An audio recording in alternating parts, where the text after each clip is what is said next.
So just start a day. I had a couple questions from the agents in reference to buying a home as is. So what are the pros and cons? Maybe we should tell them who we are and what we're doing first. Oh, so sorry. Start with. I'm with you. I mean, we're going to back up just a little bit and say, welcome to the Real Estate Backstory. We do this every week, talking about the comings and goings, the things happening in the real estate market here in the Atlanta area. My name is Alan Richardson. I'm the managing broker at Maximum One. My name is Bing Richardson. I'm the compliance broker for Maximum One Realty and Realtor Partners. And we appreciate you guys taking some time to join us. So we do want to kind of jump in. That was kind of yeah. Well, back up, I guess, and talk about buying homes as is, and what does that really mean? And I will tell you, as an agent, when you walk through the home with your client, if you can already identify there's our deferred maintenances and stuff like that, you need to be aware that depending on type of loan that your client is obtaining, that you may have to ask for these things up front. And just so you're not wasting the seller's time and your client's time, and also expenses and inspections. And I understand a lot of time buyers are restricted with their amount that they're approved for and the available inventory. I get that all day. But when you buy a home as is, there's always that risk of that deferred maintenance. And I highly recommend that you get an inspection. If you don't, please have your client sign a waiver on that to cover your asset. Well, I mean, if a property is being listed as is, your spidey sense should tingle a little bit. It should make you wonder, why is this home being sold as is? Are they trying to possibly hide problems or issues? And I'm not saying that's the case. That's not always the case. It isn't always the case, but still you got to be smart. Property that are heired to the survivor, and they really don't know what is the condition, and they really truly don't want to deal with it neither. So they will list that as is, even though the property is in a good condition. Yeah, I mean, Georgia law says that they don't have to fill out a disclosure form or anything like that, but they do have to disclose any hidden latent defects if they know about it. If they know, yeah, exactly. And I guess it's one of those things where when you see a property as is, sometimes our sellers think, well, I'll just sell as is. Mm-hmm. And that's not a get out of jail free card either. Because it's as is does not mean that you skip over the latent defect. And if you get inspection from the first buyer and inspection show there is a latent defect, seller and agent has to disclose that. If the seller do not allow agent to disclose it, the agent has to disclose it. If not, lose the listing because it's not worth your license. Well, I mean, we're required to disclose any hidden latent defects that we know about as well. And so, from the buy side, when we're talking about buying homes as is, and we are seeing more homes come on the market, right now, a lot of our boomers have been in their homes for a long time. They're probably our largest segment of sellers right now. And a lot of those homes need some deferred maintenance. And we're seeing more of these properties come on the market where people are trying to go the route of selling the home as is and think that they don't need disclosure. They still do on the sell side, but on the buy side, we need to make sure that we're being very cautious because on one hand, can you also get a little bit of a better deal at times? Absolutely. Yeah, you can. But and so most of the time there's going to be some sort of repairs needed. Not always, but it's just cosmetic. Okay. Yeah. So, and y'all, paint's cheap. So if you want to do some equity sweat, you definitely can do that. But just like what we want you to do is be smart about as is, because as is has so many opportunities for good and bad. I guess we'll just leave it at that. So once again, that inspection is so important. Yeah, just make sure you have that. So next, we're going to chat a little bit about wealth gains and housing wealth gains. Wealth in the United States is tied up in home ownership, and there's this old saying: it's not about timing the market; it's about your time in the market. And if you bought a home, the average home in the United States bought 10 years ago has appreciated by $190,000 over the last 10 years. That's a lot. And so like how many of y'all saved up $200,000 over the last 10 years? Well, if you own a home, the average homeowner has accumulated to about $200,000. And that's not even counting, like that forced savings where you pay off that mortgage, and now you're building not just equity, but you're also paying down that mortgage on top of it, kind of thing. And so as we go through today, we're going to show you a couple of different instances where, like right now, our millennial home buyers are still kind of holding off in the On the market. fence. And we want you to be comfortable and confident in talking about wealth in the United States is tied up in home ownership. We have to really understand that, because it's important. If you want strong communities, if you want to really support the areas where you live in, then home ownership is the number one thing that we can do to really help grow that. And just back to Alan's number up on 190, it is part of the housing appreciation plus your payment over the years. Yeah. So that is, instead of being, let's say it's owing 200,000, you've been paying 10 years off. So maybe you're owing 150, 130. So that's a $70,000 gain plus a house appreciation. Right. So a new study came out, and I wanted to kind of share with you guys here.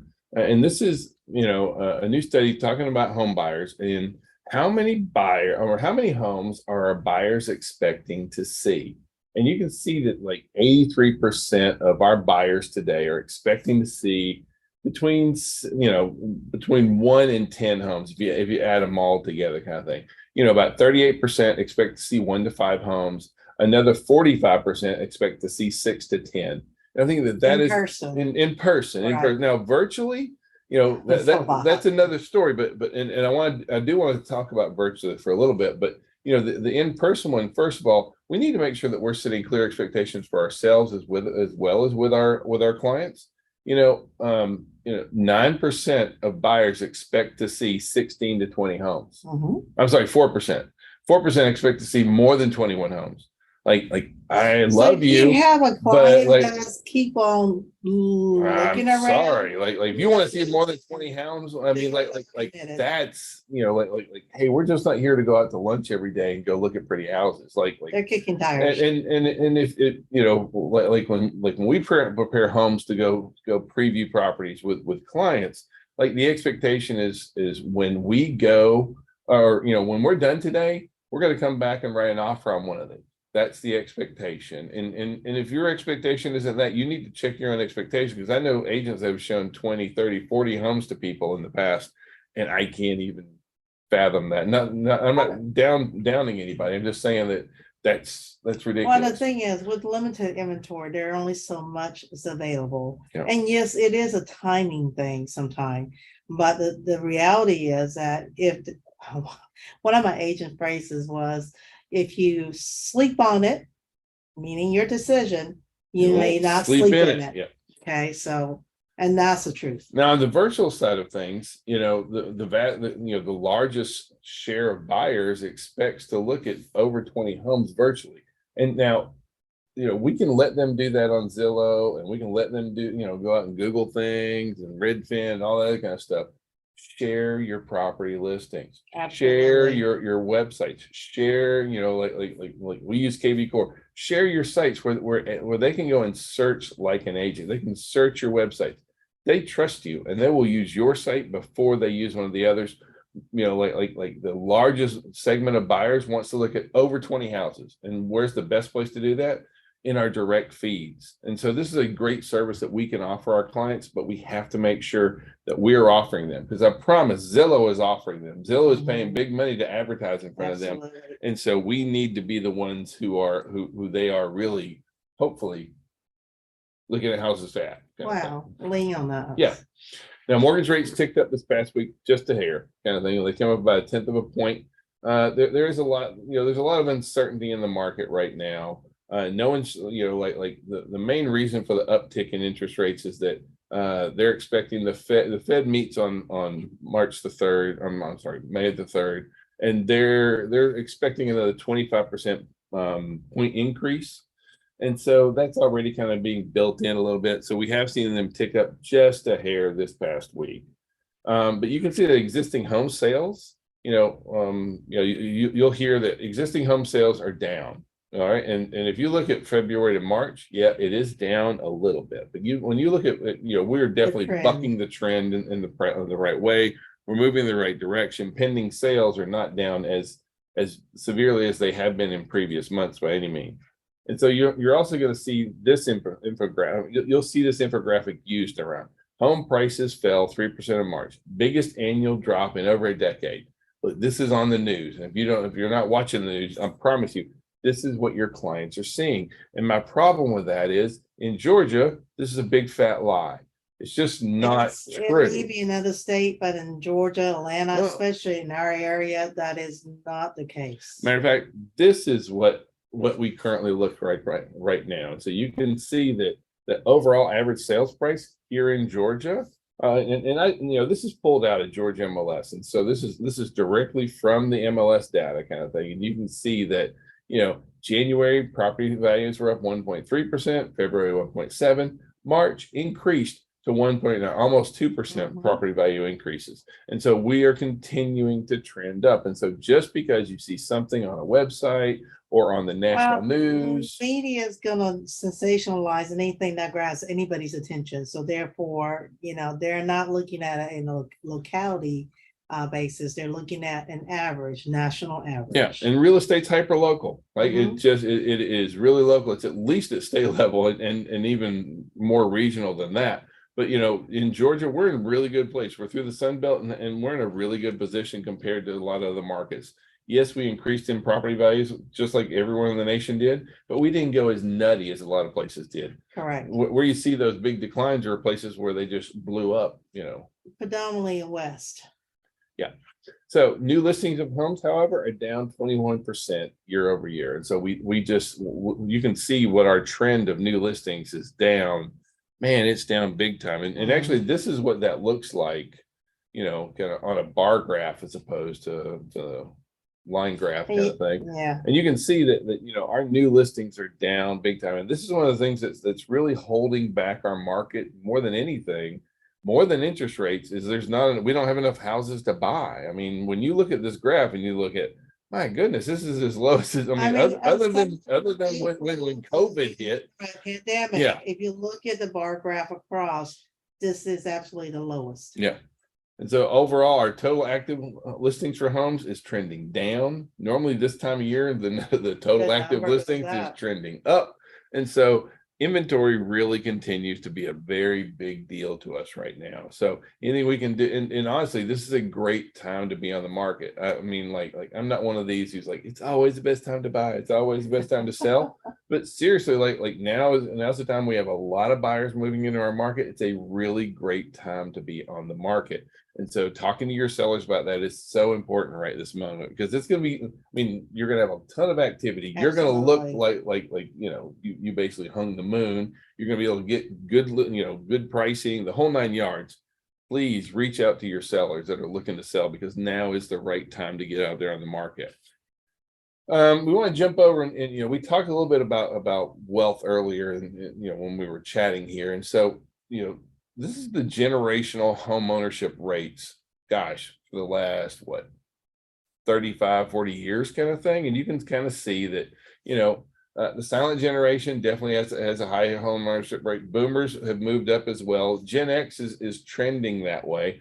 However, our millennials are kind of holding back a little bit, right? Our millennial home ownership rates are not really where we'd really like to see them. And you can see that the millennial home ownership trails all of our previous generations compared to where they were at what age. And there's a lot of factors for why that may be, as far as overall property values, interest rates, things like that. Yeah. But the challenge is that this is the market that they're in. And so either they're going to be in this market or they're not. And the best time to buy was always 5 years ago. But that's not the case now. And so getting our millennials into the housing market is really, really important.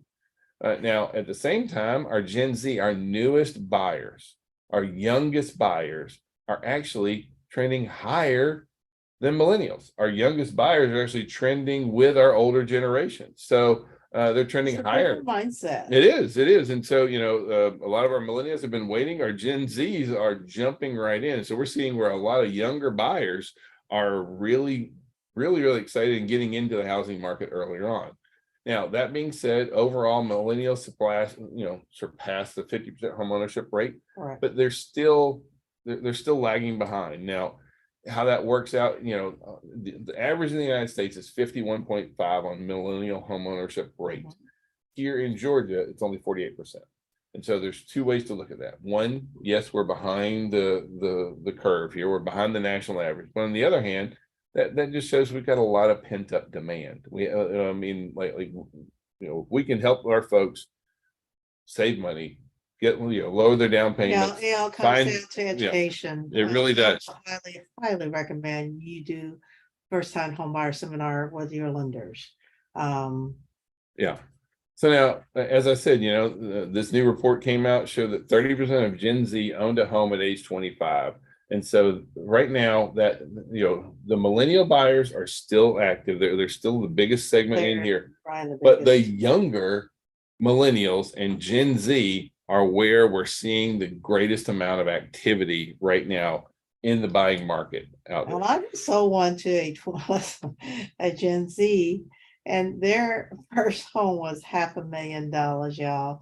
And that's because both of them had a great education, great job, and were taught to understand the value of home ownership. Right. The single largest buying segment right now is 25 to 34. That 10-year gap in there from 25 to 35, 25 to 34. And right now the median first time home buyer age is 33. And so it's right in there between millennials, Gen Z, that kind of stuff. And so this is our most active group. Right. Now our true millennials, a lot of them are still kind of holding back and waiting. And so at the same time, we've got millennial renters. We have a lot of millennial renters giving up on home ownership. And so you can see that this is the share of millennial renters and what were their thoughts on home ownership. And these are the percentages of millennials who said, I can't do it. We're never going to own. We're only going to rent. And honestly, this breaks my heart because I know that wealth in the United States is tied up in home ownership. And knowing that folks are giving up on this and that this is so important for the health of our country, for the health of our communities, and for the health of these families. Are the one that is going to write the bill or legislation when us are getting older. Yeah. and if the mentality is that we're just going to pay, that's a huge issue. Well, I'm worried that they're not going to see the wealth gains that prior generations have simply because they've kind of given up. And now, do I know that at times home ownership is tough? Absolutely. But I also know that the average homeowner has a net worth 40 times greater than the average renter. And so, there are challenges. There are problems. It's not going to be great. I do task y'all to do education with your spheres of influences. Yeah. So the majority of our millennial renters have no down payment, and this is really program, y'all. Please talk to your lender about these DPA programs. 2/3 of our millennial renters have a big fat zero of savings, and so that's and if you talk to our lenders, that's one of our biggest challenges is that they just don't like they've got to have some down payment savings, and with what's happened with rents these past couple of years. I understand. And it's one of those I can't even imagine buying because I'm renting and rents have gone up. Well, the good news, bad news kind of thing here is that March's asking rent was the lowest in over a year. And rents have declined in these 13 major metros, of which Atlanta is in there. And as a matter of fact, there was a new study by CoStar which said annual rent growth in Atlanta is now negative. And so we're seeing where rents are softening in Atlanta. And I don't say that because, yay, rents are better, so you should go rent. I'm saying that rents are better so that you can save. Right. And that's a different mentality. Like I'm not here to try and compete with rent, with apartments. Because I first of all, who really wants to live in an apartment? Most people are like, you got people above you, people below you, don't have your own space. And I'm not completely trying to bash renting, but I'm definitely pro home ownership. And so if folks can save more money, that's a really great thing. Now we're seeing where annual rent growth, this is for the nation kind of thing. And rents have declined for 10 straight months. We're seeing where rents are going down, largely because multifamily construction has been just blowing up for the past 3 years. And now all of a sudden we've kind of hit a tipping point for apartments, where there's more apartments on the market, coming on the market, and currently being built right now than we have demand for. So we are going to continue to see prices in the apartments, not on single family rents. The single family rents are largely going to be based on property values. Correct. But on apartments, we're going to see those rates be going down, kind of thing. Well, all an incentive, move-in incentive offered by the apartment complexes. Yeah. So I also wanted to share with you, staging, that homes are sitting on the market a little bit longer, even though we have lower inventory and declining inventory. What we have is our new listings are going very quickly, and the properties that are just sitting there are a big deal. And so what we're seeing is that staging is a really important issue right now. And so if you want to stand out as a listing agent right now, 65% of realtors don't stage properties. 15 don't stage at all, 50% don't stage, but they suggest their clients declutter, kind of thing. And so the first thing is, if you want to stand out, not declutter, streamline it. Okay, either way. But I mean, if you want to stand out, help folks stage properties, kind of thing. Only 23%, 1 out of 4. Well, we say stage sometimes. It's about maybe too much furniture in a property. Go ahead, do a yard sale. Get rid of those unnecessary furniture that you're not going to keep anyway. And also any things that you haven't touched last 6 months. Streamline it. Cleaning and decluttering is a massive deal, but also walking through with your clients and be like, no, I'm sorry, that ugly chair needs to go. And no, this has to get changed here. We should do this. Like that whole impression that, the market back in, summer of 2021 was a very different. You could, basically you could throw anything up there and people were going to fight for that house. That's not the condition. I mean, that's not the market we're in right now. And so how we stage our properties, it can help make you the hero here. Or the days of as is, and even though we talked about it, what you have to do is let the seller know, say, hey, listen, nothing personal, but look at it from a buyer's perspective. If you'll walk into a house, what is your expectation? Do you expect to have things lying around, or you want to walk in and feel like this house is nice, well kept, and that potentially have no deferred maintenances? As is homes are not fetching full price. That's just the bottom line. And we have a lot of sellers that think that just because they're putting on the market as is, that they're going to fetch the same price. They're not, and that's why staging is so important. But that being said, the biggest pieces of staging is not about it's not about replacing kitchens and this kind of stuff. Decluttering, clean, remove pets, professional photos, minor repairs. Those are the biggies, right? And those make a huge deal. Carpet cleaning is another. And setting that, oh yeah, absolutely. Yeah. I mean, carpet with stains, you got to wonder what was going on there. So at the same time, our home builder confidence has risen, and actually here in the South, it's higher than anywhere else in the nation. And so that's really good because we need more inventory. And right now, 1/3 of all housing inventory is new construction. And so historically, new construction accounts for about 10%, but because listings are so low right now, new construction makes up almost 30%. Yeah, 30% of our listings are now new construction. So a couple of things here. One, you need to be well versed in new construction if you're representing buyers. And so we are seeing where the buyers are the builders are very eager to work with us again, kind of thing. We don't have a lot of builders playing any kind of games and that kind of stuff, but knowing builder contracts, how many builder contracts are there? As many builders as there are, how many builder contracts there are. They're all different. Favoring builders, so be careful with the earnest money deposit or what they call security deposit, which is non-refundable. There's a difference in definition. Not only that, with new construction is all about communication, because if your client went to design center and picked up an item and expected to be free, no, it's not, because some of the products are upgrades. When you have upgrades, it become a secure deposit, and some the builder require your client to pay that full amount up front. Yep. So therefore, be careful. And once again, it's about communication. After your client does do any selection, make sure you have a direct communication with your client about those upgrades, and make sure that whatever is written in the amendment is correct.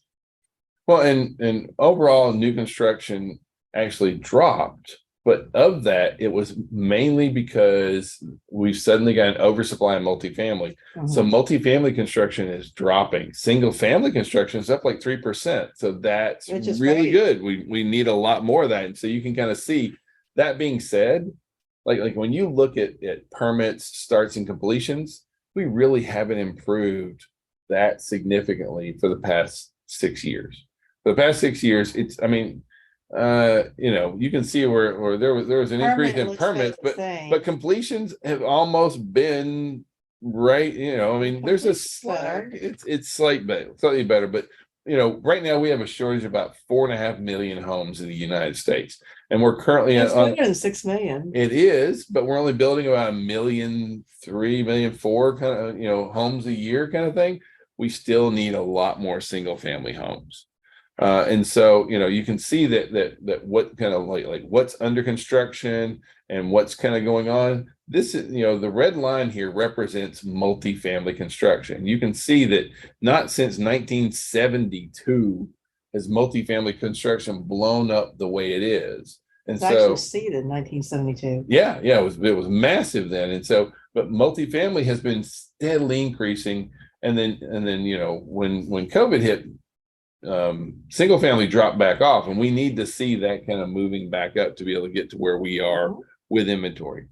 I want to jump over into foreclosures because there's some new news out there, and they're like, foreclosure starts are rising. And so, and, you know, you'll see this graph, which looks like, man, foreclosures are up pretty big. That's really Are scary. you being sarcastic? Completely, because this is what the graph really looks like. And so they're taking and they're zooming it down. So like you can see that we're at some of our historical lows on how many foreclosure starts. But in addition to foreclosure starts, foreclosure starts is not really We actually are story. not even back to pre-pandemic. No, we're not back to pre-crash, pre-2006, like 2006, 2007. That's when it really shot up. We're still below before that happened.